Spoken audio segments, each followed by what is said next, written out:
अस्सलाम वालेकुम। मेरा नाम है जैगम और आप देख रहे हैं मेरे YouTube channel Zaigham FX insights. आज हम करने जा रहे हैं गोल्ड की डेली फोरकास्टिंग जो कि होगी 23 जुलाई 2025 वेडनेसडे के लिए। तो आज की वीडियो में हम डिस्कस करेंगे कि for the upcoming day gold का एक रिटर्न क्या रह सकता है, फर्दर किन किन एरिया से हमें बाइंग और सेलिंग देखने के लिए मिल सकती है। फर्स्ट ऑफ ऑल तो मैंने प्रीवियस हमारे पास जो एनालिसिस की वीडियो थी उसमें मैंने कुछ आप लोगों के साथ डिस्कशन की थी, कुछ एरियाज डिस्कस किए थे जिनमें मैंने मार्केट का टारगेट भी बताया था कि मार्केट जो है वो 3425 तक हमें जाते हुए नज़र आ सकती है। और आज के दिन अल्हम्दुलिल्लाह हमें वो मूव जो है वो मिलता हुआ नज़र आ गया। बट सैडली मैं अपने प्रीमियम ग्रुप के अंदर भी इस मूव को कैप्चर नहीं करवा सका, और सेकेंडली मैं खुद भी इस मूव से जो है वो बेनिफिट नहीं ले सका, क्योंकि ये मूव जो था वो काफ़ी ही बहुत ज़्यादा जो था वो अनप्रडिक्टेबल था। मार्केट M15 टाइम फ्रेम में जस्ट यहाँ पे रेंज कर रही है और रेंज के बाद जो है वो एकदम से ही ये जो है वो स्ट्रेट बुलिश भागते हुए तो चली गई है। दरमियान में सिर्फ एक ये विक का रिट्रेसमेंट है, बाकी मजीद मार्केट सीधा ही बुलिश जो है वो भागी जा रही है। कल का दिन भी ये भागती रही है सीधा ही, आज के दिन भी भागती रही है।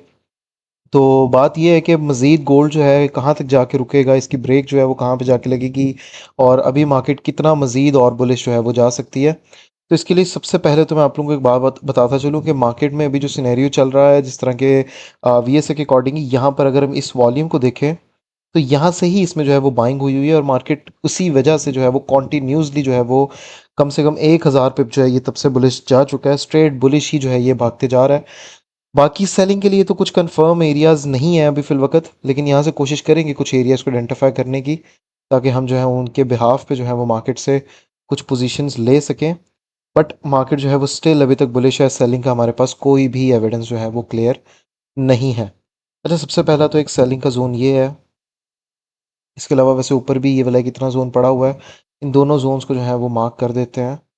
ठीक है, इतने कोई खास बड़े जोन्स नहीं हैं ये, इनको मार्क करने में भी थोड़ा सा टाइम लगेगा। गिव मी सम सेकंड्स, कि मार्केट जो है वो बहुत आगे है।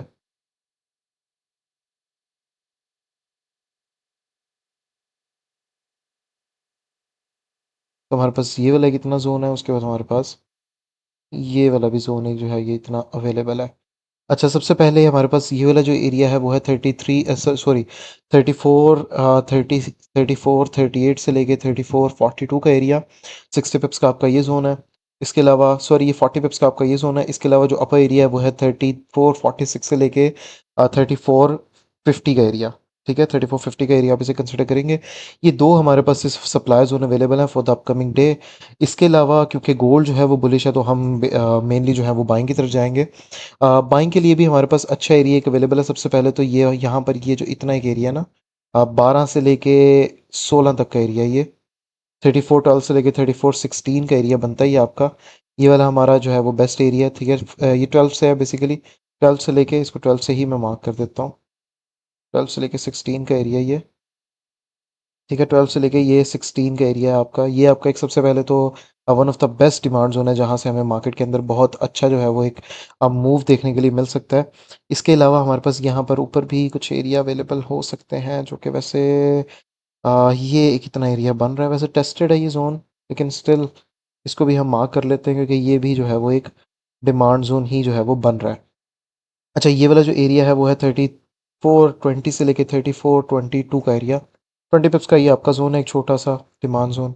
अच्छा, इसके अलावा ना दे आर द चांसेस कि अगर मार्केट हमारे पास अपकमिंग डे में इस वाले एरिया का ब्रेकआउट कर देती है, मार्केट 34 12 का ब्रेकआउट कर देती है यहीं से, अगर कोई रेंज में करके, तो फिर हमें मार्केट मजीद 12 सेल साइड आते हुए नज़र आ सकती है। और देर आर द पॉसिबिलिटीज़ कि प्राइसेस जो हैं वो हमारे पास 33 90 तक के लिए वापस से 12 सेल साइड हमें आते हुए नज़र आ जाएं। ठीक है, ये यहाँ पर हमारे पास एक ये डिमांड जोन अवेलेबल है, और इसके अलावा एक ही यहाँ पर ये डिमांड जोन भी अवेलेबल है। तो दोनों ओवरलैप कर रहे हैं, हम इसको एक ही यहाँ पर इसी जोन के साथ चलते हैं। ये वाला जोन हमारे पास एक अवेलेबल है। अगर इन केस मार्केट इसका ब्रेकआउट करेगी तो मज़ीद फिर हमारे पास ये बॉटम पे ये वाला एरिया भी अवेलेबल है, इससे ऊपर भी एक एरिया अवेलेबल है। यहाँ यहाँ से हम जो है वो देखेंगे। बाकी मज़ीद इस जोन के ऊपर मैं अब इतना नहीं जाने वाला, ये कल के एरिया में हमने दिया था, कल के एनालिसिस की वीडियो में, और मार्केट आज यहीं से ही जो है वो कंप्लीट हमारी पुश दे गई है। अच्छा, ये जो एरिया है वो है 33 94 से लेके 33 97 का एरिया। इसके अलावा जो बॉटम वाला एरिया है हमारे पास वो है 33 74 से लेके 33 79 का एरिया। अच्छा, मार्केट में बेसिकली मार्केट है तो बुलिश ही, स्टिल बुलिश आ रही है। माइट भी पॉसिबल कि इन दो एरिया से हमें एक रिट्रेसमेंट मिले, वापस मार्केट इन एरियाज तक रिट्रेस करे और यहाँ से जो है वो दोबारा से उठ के मजीद मार्केट बुलिश है। तो कल का दिन दे आर द पॉसिबिलिटीज़ के मार्केट आपको 3465 तक बुलिश जाते हुए मजीद नज़र आ सकती हैं। ये पॉसिबिलिटीज़ कल का दिन बन सकती हैं। लेकिन अगर तो ये 3412 वाला जो एरिया है, मार्केट ने इसका जो है आपको M30 पे M15 पे एक अच्छा इसके नीचे अगर ब्रेकआउट दे दिया, तो फिर मार्केट जो है वो हमारे पास नीचे आएगी 90 तक, और 90 का अगर ब्रेकआउट देगी तो मजीद फिर 70 और इस जोन तक आएगी। फिर यहाँ से हमें जो है वो दोबारा से बाइंग की कंटिन्यूएशन देखने के लिए मिल सकती है। ठीक है, तो अपकमिंग डे के लिए सिर्फ इतना ही है।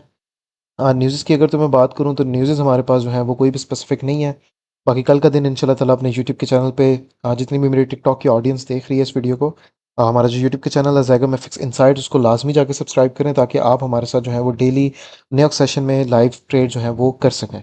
बाकी ये थी आज की हमारी video. Hopes you like the video. अब इंशाल्लाह ताला मुलाकात होती है अपनी नेक्स्ट वीडियो में अपने डेली एनालिसिस के साथ। तब तक के लिए अपना ख्याल रखिए। अल्लाह हाफ़िज़।